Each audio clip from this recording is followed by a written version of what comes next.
आप सभी प्यारे दोस्तों का इस वीडियो में स्वागत है।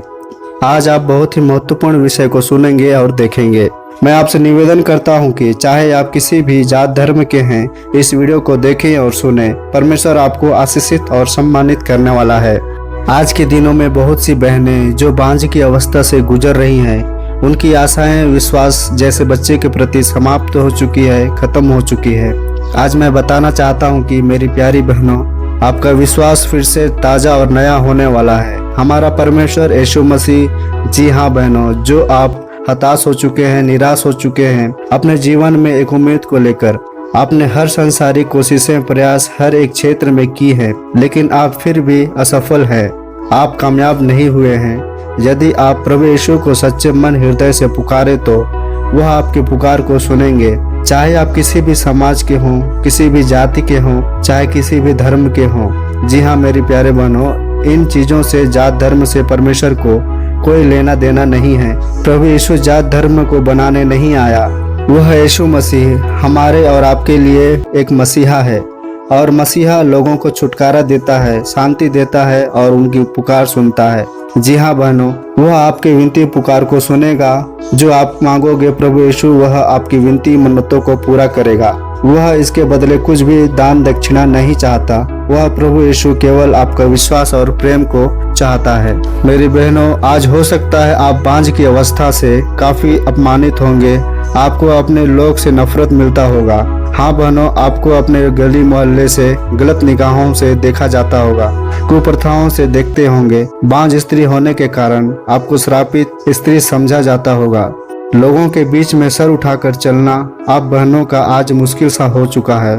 मेरी प्यारे बहनों, निराश मत होइए। मैं आपको एक सत्य कहानी समझाता हूँ जो आपके लिए बहुत ही महत्वपूर्ण होगा। यह कहानी एक स्त्री ही की है। वह स्त्री, उसका पति और साथ ही उसकी एक सौत भी थी। जी हाँ, सौत भी थी, और उस सौत के 2 बच्चे भी थे।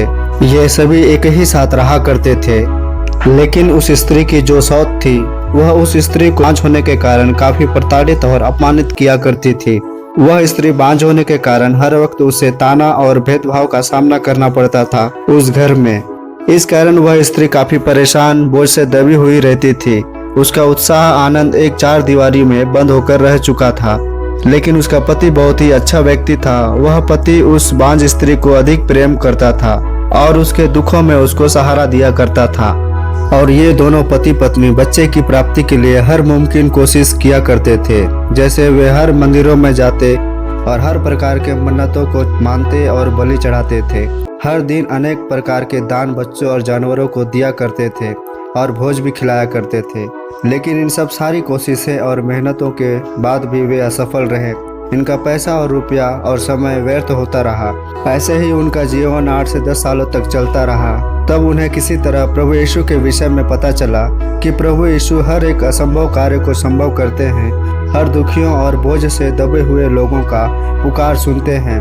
उसके दरबार में जो व्यक्ति जाता है, उनका झोली यीशु प्रभु भर देते हैं। यह सुनने के बाद तब वह बांझ स्त्री और उसका पति दोनों ने भी यह सोचा कि हम भी प्रभु यीशु के दरबार में जाकर, उसके मंदिरों में जाकर पूजा करें, प्रार्थना करें, ताकि हमें संतान मिल जाए। लेकिन उन दोनों के सामने एक दुविधा और मुसीबत थी कि समाज के लोग यीशु प्रभु को दूसरे जाति का और विदेशी भगवान मानते थे, और समाज का जो व्यक्ति चर्च या प्रभु यीशु के मंदिर जाता था, उसे समाज से बहिष्कार कर दिया जाता था। इसके कारण वे दोनों चर्च नहीं जा सकते थे। उनके अंदर परिवार और बुजुर्गों का दबाव था। तब उन दोनों ने सोचा कि हम घर पर ही रहकर कमरे में प्रभु यीशु से विनती करेंगे, प्रार्थना करेंगे। तब उस दिन से वह स्त्री, बांझ स्त्री, प्रतिदिन प्रभु यीशु से रो रो कर अपने कमरे में विनती करने लगी, प्रार्थना करने लगी कि हे प्रभु, मैं सालों से प्रताड़ित स्त्री, बोझ से दबी हुई हूँ। मेरे बांझ होने के कारण मैं प्रभु अपने लोगों के बीच घृणित स्त्री बन बैठी हूँ। लोगों के बीच मेरा सम्मान नहीं है। मेरे अपने परिवार में मैं नौकर बनकर रह रही हूँ। हे प्रभु, मेरी विनती स्वीकार करो कि मुझे एक बच्चा मेरे कोख में दीजिए। मेरा सपना और मेरा आशा सालों से एक बच्चा जनने की है। हे मेरे प्रभु यीशु, मैं आपके ऊपर विश्वास करती हूँ और पूरी आस्था करती हूँ। मुझे एक बच्चा मेरे कोख में डाल दे, ताकि मैं अपने जीवन में एक सम्मान को पा सकूँ, अपने खोई हुई इज्जत को पा सकूँ, सम्मान को पा सकूँ। ठीक इसी प्रकार मेरे प्यारे बहनों, प्रार्थना करें, प्रभु यीशु से दुआ करें। आपकी पुकार मैं विश्वास दिलाता हूँ कि प्रभु यीशु आपकी पुकार सुनेंगे, आप पर दया करेंगे और आपको अपनी आशा उम्मीदों के साथ एक बच्चे को आपके कोख में देंगे और आशीषित करेंगे। जिस प्रकार उस बांझ स्त्री ने प्रार्थना करी रो रो कर, उसी प्रकार मैं चाहता हूँ कि आप भी परमेश्वर से रो रो कर प्रार्थना करें और एक अच्छे अभिषेक को प्राप्त करें। परमेश्वर के पास जो भी व्यक्ति अपने इच्छाओं और मन्नतों को लेकर विश्वास के साथ आता है, उसे प्रभु यीशु अवश्य प्रतिफल देते हैं, उनकी इच्छाओं को पूरी करता है।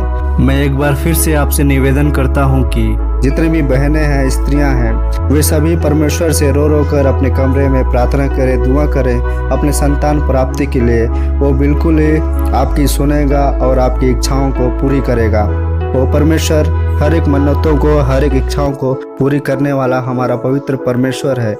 मैं आशा करता हूँ कि जितने भी बांझ बहनें इस वचन को, प्रार्थना को सुने हैं, उसे परमेश्वर बहुत ही अच्छा और सुंदर संतान दे और अपने जीवन में सम्मान और आनंद को दे।